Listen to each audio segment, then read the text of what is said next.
Bienvenidos a un episodio más de PDH Podcast. Mi nombre es Zulet Muñoz, defensora encargada de la Defensoría Socioambiental de la Procuraduría de los Derechos Humanos. El día de hoy abordaremos el tema relacionado a los derechos humanos y el cambio climático. Nos acompaña el arquitecto Otoniel Barrios, quien es experto en el tema y quien abordará con nosotros puntos específicos y medulares sobre el tema. Buen día, arquitecto, gusto de verte. Es un gusto para nosotros poder contar con tu presencia para poder abordar un tema tan importante como es el cambio climático y la vinculación a los derechos humanos. El arquitecto Otoniel Barrios posee una licenciatura en arquitectura y una maestría en diseño y planificación y manejo ambiental. Y pues si tú nos puedes comentar un poquito más de tu experiencia y de tu conocimiento en el abordaje de cambio climático para que nosotros podamos iniciar a abordar los puntos específicos. Muchísimas gracias, licenciada, por la invitación. Como ya lo mencionaste, pues soy arquitecto con una especialización en diseño, planificación y manejo ambiental. Pues he estado por muchos años laborando en el Ministerio de Ambiente en diferentes cargos, ¿verdad? Desde el jefe de auditorías ambientales, jefe de calidad ambiental, director de gestión ambiental, viceministro de ambiente. Y ahora estoy en el otro lado de la moneda en el tema de la gestión ambiental, en el lado privado. Gerente de Estudio Barça, Arquitectura de Soluciones Ambientales, y pues hemos estado siempre muy de cerca de estos temas. Incluso obtuvimos la experiencia en varias consultorías con la cooperación internacional en temas de medición de huella de carbono, el corredor seco, por ejemplo, caracterizaciones de residuos y desechos sólidos a nivel municipal, entre otras cosas. Entonces, muchísimas gracias por la invitación. Para mí es un gusto poder aportar un poco. Muchas gracias a ti por acompañarnos y pues vamos a iniciar, ¿verdad? El tema específico en el que tú nos puedas indicar qué podemos comprender nosotros como cambio climático, qué debe de comprender la población como cambio climático. Ok, partamos de qué es clima. Clima pues es una condición meteorológica media que caracteriza un lugar. Pueden ser por diferentes factores, por la ubicación donde está el sitio, el lugar, la altura sobre el nivel del mar, entre otras cosas. Entonces es una condición meteorológica con condiciones muy específicas. Eso es de un lado el clima. Cuando ya hablamos de cambio climático, vamos a ver el tema de la variación del clima, que persiste incluso en periodos prolongados. ¿Qué quiere decir eso? Que podemos tener variaciones en cuanto al clima por diferentes razones, naturales y no naturales, y esto pues se refleja o está muy relacionado al efecto invernadero. ¿Qué es el efecto invernadero? Prácticamente es todo ese calor que queda atrapado en la superficie de la Tierra, de igual manera por muchos factores, siempre pensando que pueden ser naturales y no naturales por la actividad humana. Por ejemplo, naturales, erupciones de volcanes que no están dentro de nuestras manos, ese tema, ¿verdad? La luz que recibimos del sol también pues es parte del efecto invernadero. De hecho, pues tampoco tenemos control en el sol, ¿verdad? Porque en unos momentos, en periodos de tiempo, pues el sol pues puede transmitir más luz que en otros momentos. Entonces hay razones naturales y no naturales en la cual pues se crean efectos, el efecto invernadero. Y en cuanto a la actividad humana, pues pensamos en todo lo que nosotros llegamos a emitir por medio de diferentes gases, el metano, el dióxido de carbono. De hecho, pues también estos gases pues pueden ser provocados siempre de manera natural, pero también por la actividad humana. Es ahí donde entra ya pues ciertas situaciones, ¿verdad?, que van aportando a esta variación climática. Claro. Y ¿cómo afecta el cambio climático a los derechos humanos? Es decir, ¿cómo afecta esa producción grande de gases de efecto invernadero a la seguridad alimentaria, por ejemplo, al derecho a la salud, al derecho humano a un ambiente sano? ¿Cómo afecta realmente esto al nivel y la calidad de vida de la población? Es importante que sepamos que de estos gases de efecto invernadero a nivel mundial se producen 50,000 millones de toneladas de CO2 o de dióxido de carbono equivalente, que cuando hablamos de dióxido de carbono equivalente hablamos de esa suma de todos esos gases. Eso es lo que se produce a nivel mundial neto. De ese número, el 77% lo producen los países industrializados, por ejemplo, Estados Unidos, China, la Unión Europea, ¿verdad? ¿Cómo estamos en Guatemala en cuanto a emisiones? Nosotros generamos el 0.1% de todos estos gases. Entonces siempre tengo un colega experto en la materia que me gusta su ejemplo. Nosotros nos colocamos a la par de nuestra ruina el Gran Jaguar en Petén y colocamos nuestro dedo, ese es el tamaño de lo que nosotros producimos a comparación del tamaño de lo que es el Gran Jaguar. O sea, prácticamente pues es una nada, por así decirlo, ¿verdad? Así es, y que pues obviamente la ubicación geográfica en la que nos encontramos como país contribuye mucho a esas afectaciones. Exactamente. ¿Verdad? Entonces, ¿qué medidas, por ejemplo, puede tomar el Estado en cuanto a medidas de mitigación y adaptación en cuanto a los efectos negativos del cambio climático para coadyuvar a esos esfuerzos de organizaciones internacionales o a esos acuerdos, ¿verdad?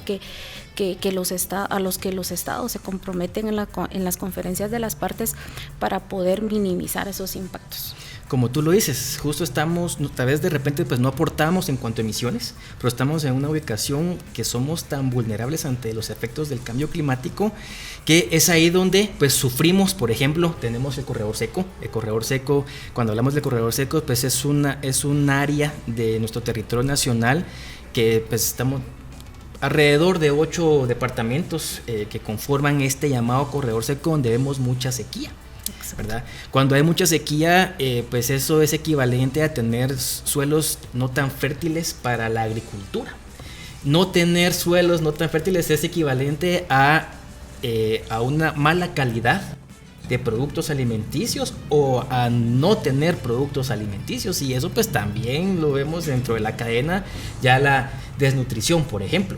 Claro. Entonces, ante esos efectos del cambio climático, sabemos que no somos un país potencial en cuanto a emisiones, pero sí somos vulnerables. Tenemos que buscar primero medidas para podernos adaptar, ¿verdad? Tuve una experiencia justo en el corredor seco, donde pues se ejecutó un proyecto donde pues por medio de pues la concientización de ciertas fincas que se dedicaban a la agricultura para subsistencia, pues se logró cambiar algunas prácticas, ¿verdad? Ya no quemar pues algunos aspectos para fertilizar los suelos, por ejemplo, usar los mismos desechos orgánicos para fertilizar los suelos, crear bosques pequeños en cada finca. Entonces, es ahí donde podemos ver la buena voluntad y la adaptabilidad ante los efectos del cambio climático y lograr reducir esos riesgos, porque las amenazas naturales pues son inevitables tenerlas, pero es ahí donde por medio de la adaptación, ¿verdad? Y por medio de medidas para reducir el riesgo de los efectos del cambio climático, es ahí donde tenemos que ponerle mayor atención. Y luego de eso, pues, implementar medidas de mitigación. Claro, pues generamos el 0.1%, pero podemos mitigarlo aún más, ¿verdad? De ese 0.1%, pues el 50% es por el cambio de uso de la tierra, para diferentes fines. O sea, puede ser para la agricultura, para un nuevo proyecto de construcción, etcétera, pero es ese cambio de uso de la tierra donde genera mayor emisión, ¿verdad? De ese 0.1. ¿Lo podemos reducir? Sí, ¿verdad? Es inevitable el desarrollo, pero hay que hacerlo de manera sostenible. ¿Verdad? Compensando, ¿verdad? Previniendo, reduciendo los impactos que vamos a generar en cada uno de esos proyectos, en este caso por el cambio de uso de la tierra. Perfecto, resaltando la importancia también de la educación ambiental, ¿verdad? Creo que la educación ambiental tiene mucho que ver con relación a esas acciones en cuanto a mitigación y adaptación.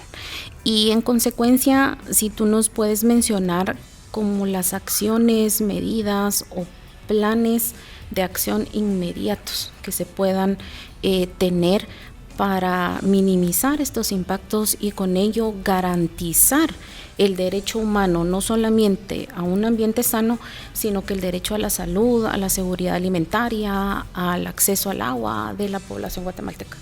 Creo que todo parte de la educación ambiental. Creo que sí hemos estado muy débiles y es un problema de años, no es de ahora. Es un problema que pues no le hemos prestado atención a divulgar, concientizar a todos los sectores productivos del país, incluso desde casa, en la escuela, en las oficinas, pues hay una falta de una educación ambiental, y es ahí donde tenemos que partir, ¿verdad? De ya tener este componente ambiental en cualquier actividad.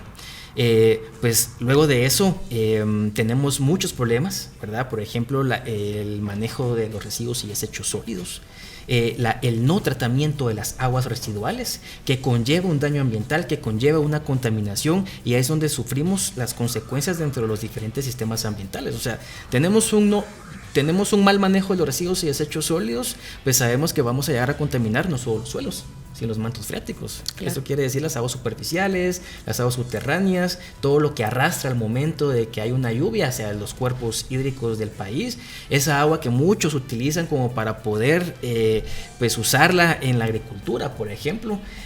Es una mala calidad de productos los que se están cosechando al final, entonces todo se va como en cadena, ¿verdad? Y no digamos lo que emite hacia la atmósfera. Entonces creo que todos tenemos responsabilidades de casa, de empezar con la concientización. Desde el momento que ya empezamos a clasificar la basura, creo que ya estamos aportando.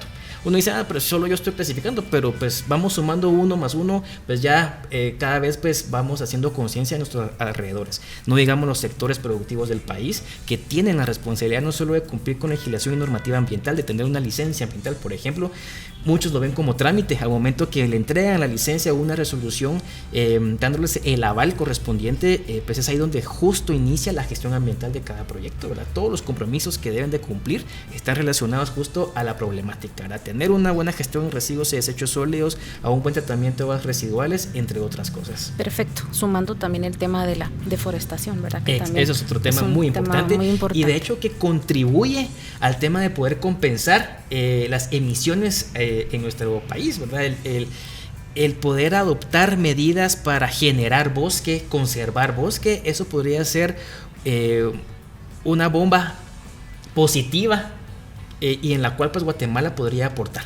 Claro, obviamente, acciones, educación ambiental, acciones de control y seguimiento ambiental por parte de la institucionalidad pública, que también es importante, y la concientización de la población del cuidado y protección, conservación del ambiente para garantizar no únicamente el derecho humano a un ambiente sano, sino que también todos esos derechos interdependientes y relacionados, como lo es la salud, la seguridad alimentaria, el derecho al agua. En ese sentido, quisiéramos que nos pudieras dar unos consejos o una guía para que nosotros podamos, desde el espacio que ocupamos cada uno, desde nuestros hogares, desde nuestro trabajo, desde las organizaciones en las que laboramos, las instituciones, para poder coadyuvar a esos esfuerzos de mitigar o minimizar esos impactos negativos al ambiente. Ok, pues hemos criticado, me sumo a este grupo que hemos criticado a muchas autoridades que uno dice pues no están haciendo nada, ¿verdad? Las municipalidades tienen, si bien es cierto, pues tienen un papel muy importante, pero cuando hablamos a nivel ya de municipio, pues ya es algo pues poco complejo de poder ejecutar proyectos a corto plazo. Necesitamos una planificación, necesitamos un diseño para poder ejecutar proyectos reales y que se ajusten y que busquen la solución en cuanto a la problemática ambiental. Pero nosotros también tenemos un papel muy importante. Desde que generamos residuos y desechos sólidos, desde que generamos aguas residuales, todos generamos un impacto al ambiente. Desde que ya venimos al mundo. No digamos cuando ya hablamos de un grupo de oficinas, el grupo familiar en casa, a nivel de comunidad, pues ya esos impactos se van acumulando. Y es ahí donde tenemos que empezar nosotros a ser conscientes de cómo vamos a manejar nuestra basura. Estoy seguro que hay un alto porcentaje de personas que no saben a dónde sabes poner su basura, que llegan a recogerla pues algunas veces de la semana en su casa, ¿verdad? Entonces, ser más consciente en el tema de la generación de residuos y desechos, ser más consciente en cuanto a la generación de las aguas residuales, no digamos para el tema del consumo de agua, ¿verdad? Pues ser más conscientes, ver de qué manera podemos llegar a reducir ese consumo de agua, reutilizar, reusar, todos esos términos que incluso hemos escuchado muchas veces, reutilizar, reciclar, reusar. Pues sí es muy importante que los empecemos a impulsar, que tomen mucha fuerza, ¿verdad? Para pues poder contribuir al tema de la problemática ambiental y el tema de cambio climático, que como ya vimos, pues todo se va en cadenita. Al final pues se ve en riesgo nuestros derechos a una buena vida, a una buena calidad de vida, ¿verdad?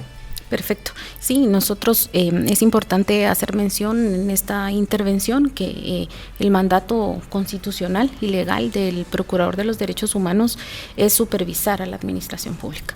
Desde la Defensoría Socioambiental nosotros hemos realizado y realizamos procesos de supervisión a la administración pública, supervisamos cumplimiento de políticas públicas, legislación ambiental, también que en el accionar público institucional se consideren y se apliquen estándares internacionales y nacionales en materia de derechos humanos relacionados al derecho humano a un ambiente sano. Es importante también hacer mención que estas recomendaciones que emite el Procurador de los Derechos Humanos siempre van encaminadas a mejorar la gestión pública, encaminadas a que los funcionarios públicos que están a cargo de las instituciones las consideren con el objetivo de cumplir con el mandato constitucional de verificar el cumplimiento de los estándares internacionales en materia de derechos humanos y que se pueda, a través del Estado, que es el encargado de garantizar el derecho humano a un ambiente sano. Es importante también en este tema, y si tú nos puedes más o menos mencionar cuál es la importancia de que Guatemala cuenta ya con una ley específica que regula todo lo relacionado al cambio climático, cómo va el avance y cuál es la importancia dentro del ordenamiento jurídico guatemalteco. Es importante también mencionar de que tenemos legislación normativa en Guatemala desde hace ya muchos años hasta ahora, que me imagino que es porque este tema cada vez pues es de más preocupación, es que ha tomado mucha fuerza. Pero la primera vez que se abordó la problemática ambiental, la ya llamada problemática ambiental, fue en el año 1972. Y es ahí donde Guatemala, ante el mundo, se compromete con iniciar acciones en búsqueda de ya contar con legislación y normativa relacionada a la protección y conservación del medio ambiente. Y es ahí donde pues nace incluso el decreto 6886, año 86, donde ya obliga a tener ciertas regulaciones a cualquier sector productivo y no productivo del país, ¿verdad? Pero también, y de ahí pues se derivan muchas legislaciones y muchas normativas y reglamentos siempre relacionados al tema ambiental, pero sí tenemos una ley marco desde el año 2013, sí. Donde pues ya obliga a todos los actores a tener que accionar buscando siempre la reducción de la vulnerabilidad ante los efectos del cambio climático.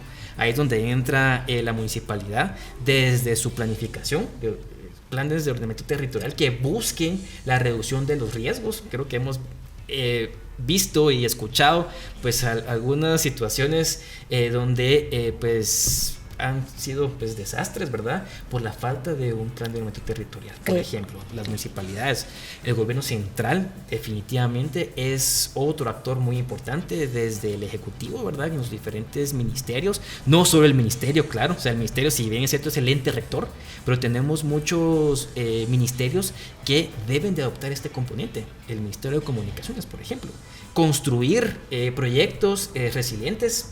Por ejemplo, por ponerles un ejemplo, hay muchas instituciones que tienen que sí o sí ya tener este componente y siempre en cumplimiento a esta ley marco para la reducción de la vulnerabilidad ante los efectos del cambio climático que tenemos vigentes del año 2013, ya 11 años prácticamente. Claro, importante el tema de planes de ordenamiento territorial. Nosotros también en esta administración, el doctor Alejandro Córdoba, en el mes de abril vamos a realizar específicamente un acercamiento con la institucionalidad pública, con las municipalidades, y el tema específico va a ser elaboración de planes de ordenamiento territorial con enfoque de gestión y prevención de riesgo. Excelente. Entonces, el doctor Alejandro Córdoba está muy comprometido, no únicamente con el tema del cambio climático, sino que también a coadyuvar desde el actuar institucional con base en el mandato legal y constitucional, de poder coadyuvar a esos esfuerzos para minimizar también esos impactos. Entonces, a manera de conclusión, arquitecto, podríamos decir que el cambio climático es una realidad, nos está afectando a nivel mundial, no solamente a nivel nacional. Importante tomar acciones desde el espacio que cada uno de nosotros ocupamos, poder accionar, como tú lo dices, con acciones sencillas de separar, de clasificar los residuos y desechos sólidos. Nosotros en la institución ya estamos trabajando en ese tema también, a raíz del requerimiento del señor procurador. También seguiremos nosotros trabajando desde la Defensoría en la realización de los procesos de supervisión a la administración pública, con la finalidad y el objetivo de hacer recomendaciones para garantizar, no únicamente, como lo hemos mencionado a lo largo del episodio, el derecho humano a un ambiente sano, sino que la población goce del derecho a la seguridad alimentaria, a la salud, al derecho al agua, también no solamente asegurar, ¿verdad?, ese bienestar a las presentes generaciones, sino que a las futuras generaciones a través de la educación ambiental. Nosotros contamos con una dirección de educación y promoción con la que trabajamos de manera conjunta todo el tema de educación ambiental, que es un mandato constitucional también de la institución, y en ese sentido, a manera de concluir, te dejo en el uso de la palabra para que nos puedas dar un último consejo de qué podríamos hacer. Ok, como ya lo hablamos, somos un país altamente vulnerables, entonces siempre pensemos en implementar medidas de adaptación, medidas que busquen reducir esa vulnerabilidad ante los efectos del cambio climático, pero por otro lado, también implementar medidas que busquen compensar las emisiones que estamos generando a nivel país. Siempre pensando, y repito, en adaptarnos, en ser resilientes y en mitigar esas emisiones o esos impactos que estamos generando al ambiente. Desde casa, desde la oficina, no llegamos ya a nivel de comunidad y no llegamos ya a nivel país. Pues muchas gracias, arquitecto. Muchas gracias por tu conocimiento, por el haber aceptado la invitación, y a ustedes queremos agradecerles por acompañarnos a otro episodio más de PDH Podcast. Esperamos poderlos ver en una próxima oportunidad.